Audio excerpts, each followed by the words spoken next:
নমস্কার শ্রোতা বন্ধুরা, শ্রীকৃষ্ণ কথা চ্যানেলে আপনাদের সকলকে স্বাগত জানাই। আজকের এই ভিডিওটি থেকে আপনি ভগবান শ্রীকৃষ্ণের কিছু মূল্যবান উপদেশ জানতে পারবেন। এই মূল্যবান উপদেশগুলি কাজে লাগিয়ে আপনি আপনার জীবনে সফলতা অর্জন করতে পারবেন। তাই আজকের ভিডিওটি খুব মনোযোগ সহকারে শেষ পর্যন্ত দেখবেন। আর এই ভিডিওটি দ্বারা আপনি যদি উপকৃত হন তাহলে অবশ্যই একটি লাইক করবেন এবং প্রিয়জনদের সঙ্গে শেয়ার করবেন, যাতে তারাও এই ভিডিওটি দেখে উপকৃত হয়। এবং আপনারা যারা এই চ্যানেলের নতুন, চ্যানেলটি অবশ্যই সাবস্ক্রাইব করবেন এবং বেল বাটনে প্রেস করবেন এরকম আরও অনেক ভিডিওর নোটিফিকেশন পেতে। আর কমেন্টে লিখতে ভুলবেন না জয় শ্রীকৃষ্ণ। এবার আসুন ভিডিওটি শুরু করা যাক।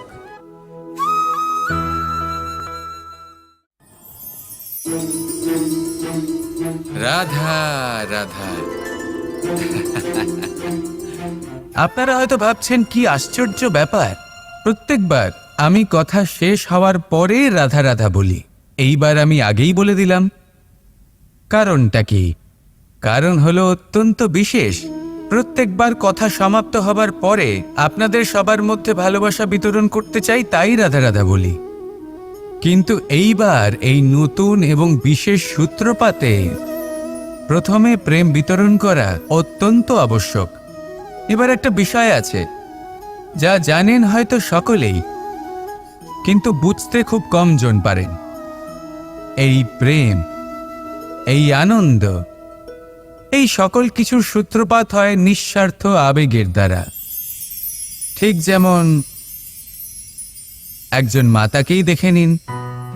যখনই একজন মাতা সন্তানকে জন্ম দেন, তখন এই সংসার ভুলে যায় যে তার জন্য এটা একটা নতুন জন্ম। কারণ একজন নারী তখন একজন মাতৃরূপে নতুনভাবে জন্ম নেন। একজন নারী স্ত্রী ও গৃহবধূ রূপে কিছু অধিকার লাভ করে থাকেন, কিন্তু তিনি যখন মা হয়ে যান তখন তিনি শুধুই দান করতে শেখেন।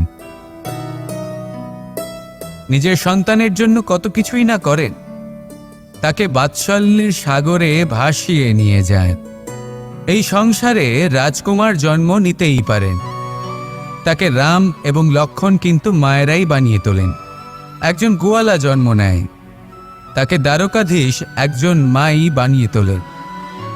পিতা হলেন সেই পর্বত যার একটা অংশ হলো তার সন্তান, কিন্তু মা হলেন সেই শিল্পী যিনি একটা পাথরকে খোদাই করে এমন এক মূর্তি গড়ে তোলেন যাকে সকলে পূজনীয় মনে করেন।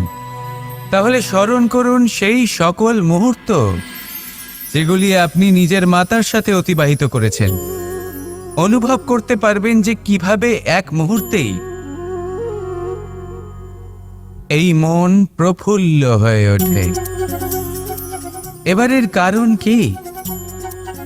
এর কারণ হলো এই জীবনের আসল দ্বারই হলো মমতা।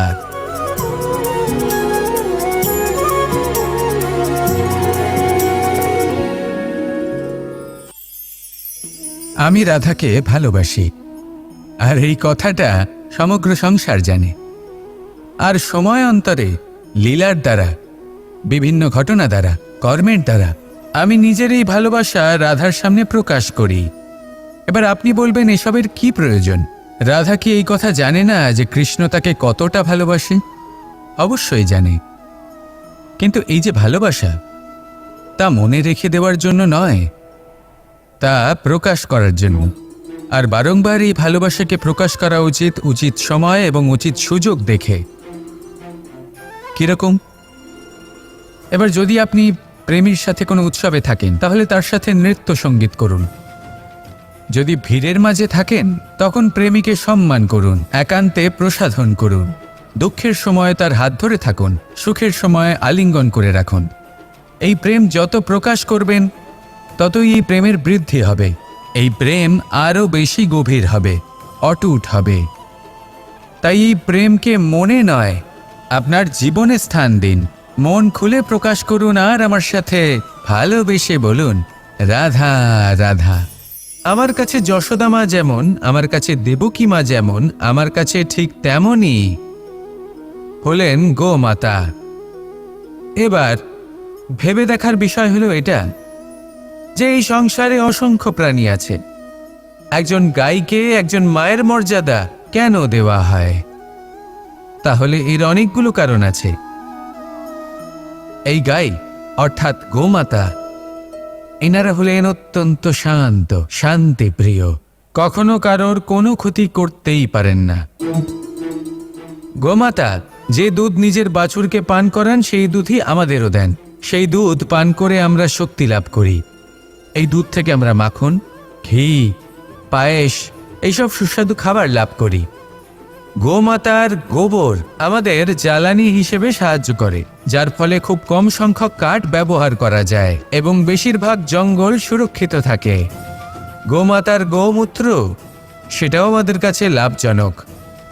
এর দ্বারা আমরা অনেক রোগ থেকে মুক্তি লাভ করতে পারি।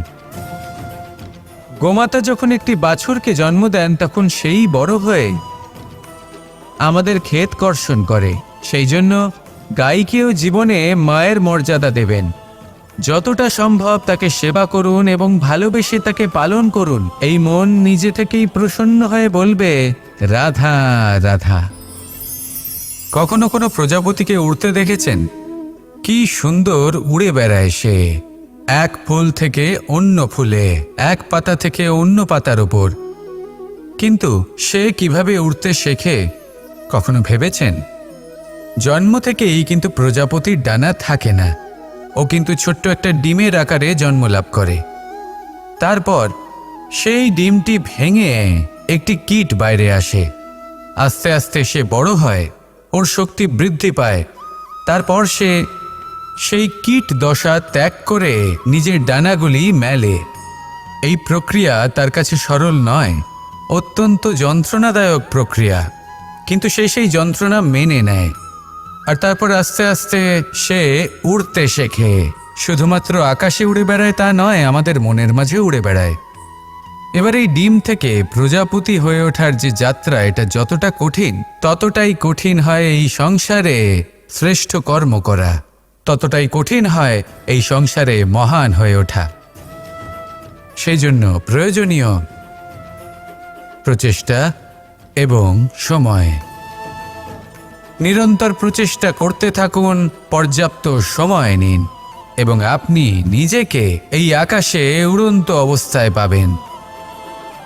আসুন আমার সাথে ভালোবেসে বলুন, রাধা রাধা। ধর্মীয় কথা, পালা কীর্তন শুনতে আমাদের চ্যানেলটি এখনই সাবস্ক্রাইব করুন।